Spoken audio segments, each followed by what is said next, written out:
New session of KCC tutorials. तो बच्चों आज हम 8 साइंस का 14th lesson measurement and effect of heat का 4th पार्ट सीखने जा रहे हैं, जो कि स्टार्ट होता है हमारा थर्मोमीटर के साथ। तो वीडियो स्टार्ट करने से पहले आपको एक रिक्वेस्ट है, अगर हमारी वीडियोस आपको अच्छी लग रही हो, इनका आपको कुछ फायदा हो रहा हो, तो प्लीज ज्यादा से ज्यादा लाइक, शेयर एंड कमेंट करते जाइए। और अगर आपने अब तक हमारे चैनल को सब्सक्राइब नहीं किया होगा तो प्लीज सब्सक्राइब भी कर दीजिए।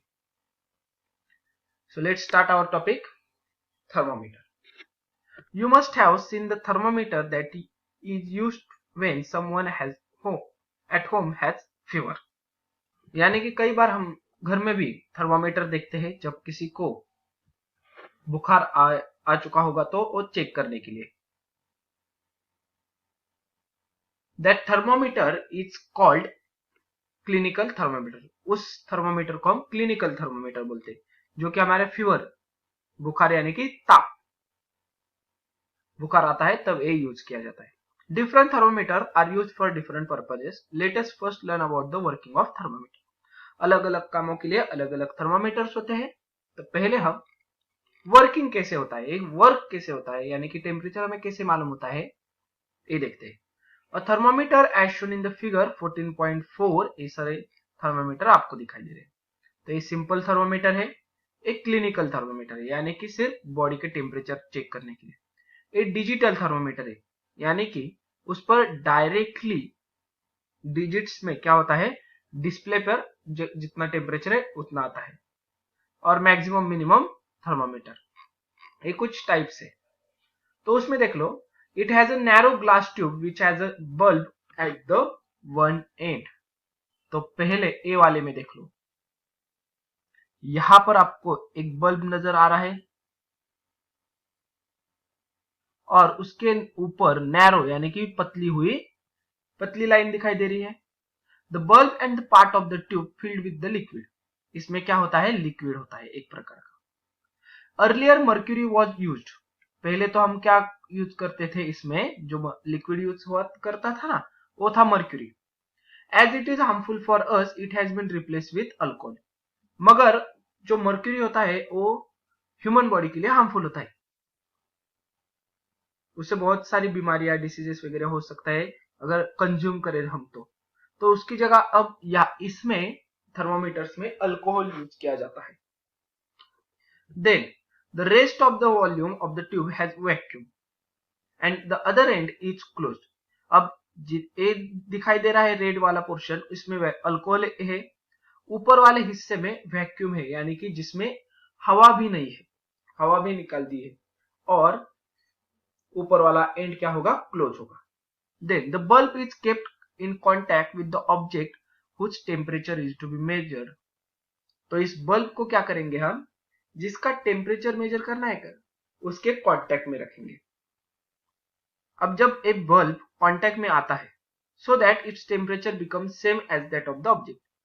जब एक बल्ब उस चीज के, मान लो आपको किसी बर्तन में पानी रखा हुआ है और उस पानी का टेम्परेचर मेजर करना है, तो पानी में आप ए बल्ब डाल दोगे, ए एंड वाला। तो आप क्या करेंगे कि इतना जो पार्ट है वो पानी के अंदर जाएगा आपका, तो आपको क्या हो जाएगा, पानी का और इस बल्ब का टेम्परेचर सेम हो जाएगा। Then because of the increase temperature the alcohol inside it expand and level in the tube rises. अब टेम्परेचर इंक्रीज होने के बाद क्या होता है, तो ये अल्कोहल एक्सपांड होता है और ये ऊपर की तरफ जाना स्टार्ट कर देता है। तो अभी मान लो एक क्या है, 27, 28 के आसपास ये टेम्परेचर है। अगर मेरे वाटर का अगर टेम्परेचर 70 डिग्री है, तो यही अल्कोहल ऐसे भरता हुआ एक्सपांड होता हुआ यहां तक 70 तक जाएगा। तो आपको ऐसा दिखाई देगा। तो आपको क्या करना होता है, उसका अपर एंड कहां पर है ये मेजर करना होता है, उतना उसका उस बॉडी का टेम्परेचर होता है। Using the properties of expansion of alcohol the temperature can be obtained from the level of alcohol. उसकी प्रॉपर्टीज जानने से हम ये टेम्परेचर जान सकते हैं। The tube of the thermometer is mark accordingly, और उसी हिसाब से इस ट्यूब पर मार्किंग की जाती है -10, 0, 10, 20, 100 तक की। तो इस तरह एक थर्मोमीटर, सिंपल थर्मोमीटर यूज किया जा सकता है। अब बी वाली फिगर जो कि है क्लिनिकल थर्मोमीटर। अब क्लिनिकल थर्मोमीटर हमारी बॉडी टेम्परेचर के लिए यूज होता है और इस पर आपको शॉर्ट नोट आ सकती है। तो आप देख लो, ये क्लिनिकल थर्मोमीटर है। आ गए समझ में? As the body temperature of the healthy person is 37 degree. तो ये हो गई आपकी एमसीक्यू टाइप क्वेश्चन के लिए। As the body temperature of the healthy person is 37 degree Celsius. तो हमारे बॉडी टेम्परेचर यानी कि हमारे शरीर का तापमान कितना होता है? 37 डिग्री सेल्सियस। ये आपको बात याद रखनी है। Clinical thermometer are design to measure temperatures between 35 degree to 42 degree. यानी कि जो क्लिनिकल थर्मोमीटर्स होते हैं वो कौन से रेंज के टेम्परेचर मेजर करते हैं? 35 टू 42। आ गए समझ में? देन तो इसके ऊपर जो क्लिनिकल थर्मोमीटर रहेगा ना, उसके ऊपर सबसे नीचे वाले रेंज होगी 35 डिग्री सेल्सियस, सबसे ऊपर वाली रेंज होगी 42 डिग्री। यहां पर कितना था? -10 और ऊपर था 100। तो इतना बड़ा स्केल नहीं होता, इसमें बहुत छोटा स्केल 35 टू 40 डिग्री 42 डिग्री इतना ही होता है। दिस डेज इंस्टेड ऑफ अबोटाइक, अब ये दोनों की जो दोनों थर्मोमीटर दिखाई दे रहे हैं उसके बजाय अब क्या कौन सा थर्मोमीटर यूज होते हैं? तो डिजिटल थर्मोमीटर। आप कभी हॉस्पिटल में गए होंगे, फीवर आने के बाद आपको बुखार आता है तो आपको ज्यादा तो अब डिजिटल थर्मोमीटर दिखाई दे रहा होगा, जिसके ऊपर जब हम अंडर आर्म्स में रखते हैं, नहीं तो हमारे टंग के नीचे रखता है डॉक्टर, और वहां से वो टेम्परेचर चेक करते हैं। तो क्या होता है? डिजिटली उसके ऊपर डायरेक्टली आंकड़े आते हैं कि कितना हमारा टेम्परेचर, बॉडी का टेम्परेचर है, और ये भी क्लिनिकल पर्पज के लिए यूज किए जाते हैं। Then, when the hot object is kept in the contact of cold object, they both exchange heat. The hot object gives away the heat while the cold object absorbs the heat. यानी कि जब हम एक गर्म वस्तु है, एक दूसरी ठंडी, तो जब गर्म और ठंडी वस्तु एक दूसरे के साथ कांटेक्ट में रखते हैं तो गर्म वस्तु क्या करती है? अपनी हीट जो ठंडा है उसे दे देती है, और ठंडा वाला क्या करता है? ठंडी चीज गर्म वाले से हीट ले लेता है। बराबर? यानी कि क्या होता है? The temperature of hot object decrease. ये भी याद रखना है, जो हॉट होगा उसका टेम्परेचर डिक्रीज होगा क्योंकि वो दूसरे को हीट दे रहा है। और cold object increase. Cold object यानी कि जो ठंडा होता था वो गर्म हो जाएगा, थोड़ा उसका टेम्परेचर बढ़ जाएगा। This means that kinetic energy of atom in the cold object goes on increasing. इसका मतलब क्या है? काइनेटिक एनर्जी कोल्ड ऑब्जेक्ट की इंक्रीज हो जाती है, वहीं पर हॉट ऑब्जेक्ट की डिक्रीज हो जाती है, क्योंकि हॉट ऑब्जेक्ट दे देता है इसके लिए उसकी काइनेटिक एनर्जी कम होने वाली है। कोल्ड ऑब्जेक्ट दूसरे की हीट लेता है, इसलिए उसकी हीट, काइनेटिक एनर्जी, टेम्परेचर बढ़ जाएगा। At the time comes when average kinetic energy of the atoms in the both object become equal. मगर अब एक ऐसा वक्त आता है जब दोनों का temperature, that is kinetic energy, same हो जाती है। ऐसा आएगा तो क्या होता है? Which means that temperature of the both object become equal. यानी कि एक ऐसी स्टेज आती है कि टेम्परेचर ऑफ बोथ ऑब्जेक्ट, दोनों की सेम टेम्परेचर होता है। एक एग्जाम्पल के ऊपर मैं डिस्कस कर लेता हूं। देख लो, ए मान लो एक ऑब्जेक्ट है, बी मान लो एक ऑब्जेक्ट है।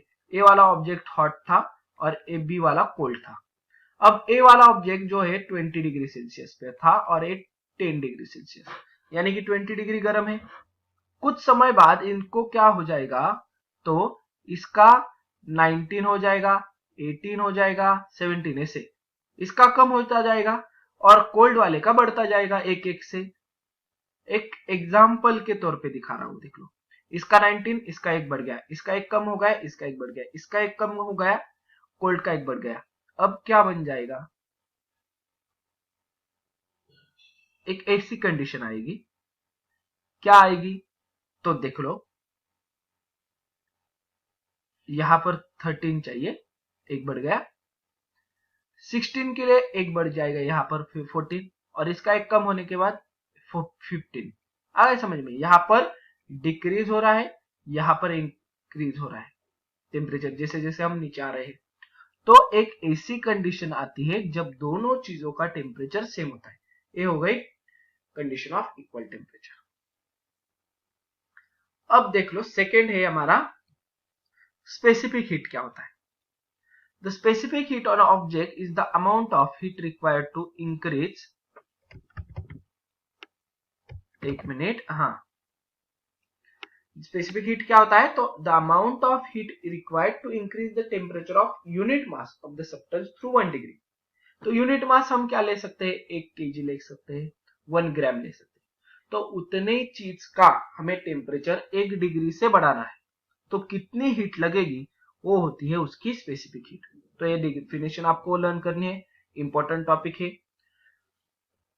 This is represented by the symbol C। तो स्पेसिफिक हीट हम C सिंबल से रिप्रेजेंट करते हैं। अब इसके यूनिट क्या आते हैं? तो ऐसा यूनिट होता है जूल पर kg डिग्री सेल्सियस, नहीं तो CGS सिस्टम में होता है कैलोरी पर ग्राम डिग्री सेल्सियस। ये दोनों यूनिट है, SI सिस्टम में एक और CGS सिस्टम में एक। Suppose Q is the amount of heat, यानी कि Q क्या है? Amount of the heat required to increase the temperature of an object.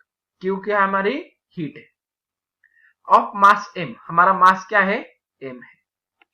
Of the specific heat C, specific heat कितनी है? C है। फ्रॉम Ti टू Tf, अब Ti and Tf क्या है? Ti यानी कि T इनिशियल यानी कि पहले वाला टेम्परेचर हमारा, और उसके बाद Tf यानी कि क्या? T फाइनल, फाइनल टेम्परेचर क्या था? This amount depend on the mass and specific heat as well as on the increase in temperature। तो जितनी हमें हीट लगने वाली है वो किस पे डिपेंड होता है? तो पहले अब देख लो यहाँ पे साइड में लिख के ले लो, Q क्या है? तो हीट रिक्वायर्ड। उसके बाद M लिख लो, mass of the object. C लिख दो, स्पेसिफिक हीट। उसके बाद Ti लिख लो, इनिशियल टेम्परेचर। Tf लिख लो, फाइनल टेम्परेचर। अब इसके ऊपर मैं आपको ये दिखा देता हूं। तो heat required is equal to mass multiply by specific heat multiply by change in the temperature, that is Tf minus Ti। So different substance have different specific heat. हर एक सब्सटेंस की, हर एक C की जो वैल्यू होती है वो अलग अलग होती है। इसके बारे में हम अगले क्लास में पढ़ने वाले हैं। अब एक चार्ट जो दिया है आप लर्न कर लो, इसका आपको कुछ ज्यादा आने वाला नहीं है इस चार्ट के बारे में कि कौन से सब्सटेंस की कितनी स्पेसिफिक हीट है। सिर्फ आपको जब न्यूमेरिकल सॉल्व करने होते हैं तब इनका यूज करना होता है कि इसकी वैल्यू क्या है स्पेसिफिक हीट की।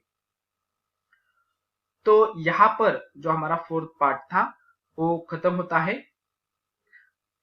आशा करता हूं ये वीडियो आपको जरूर अच्छा लगा होगा। अगर आपको हमारे दूसरे भी वीडियोस देखने होंगे साइंस के, तो आप हमारे चैनल पे जाके एक साइंस की जो प्लेलिस्ट है उसमें सारे वीडियोस देख सकते हो। वो चैप्टर वाइज आपको सभी वीडियोस वहां पर अरेंज कर दिए हैं मैंने। आप वहां से जाकर को आपकी मनचाहा टॉपिक, मनचाहा चैप्टर कहीं भी कभी भी लर्न कर सकते हो। तो अगर आपको हमारा ये वीडियो अच्छा लगा होगा तो प्लीज ज्यादा से ज्यादा लाइक, शेयर एंड कमेंट करते जाइए। और अगर आपने अब तक हमारे चैनल को सब्सक्राइब नहीं किया होगा तो प्लीज ज्यादा से ज्यादा सब्सक्राइब, लाइक, शेयर कर दीजिए। आपको अगर हमारे ऑनलाइन ट्यूशन का हिस्सा बनना है तो डिस्प्ले में दिए गए नंबर पे कॉल करके अधिक जानकारी ले सकते हो। Thank you for watching, good bye.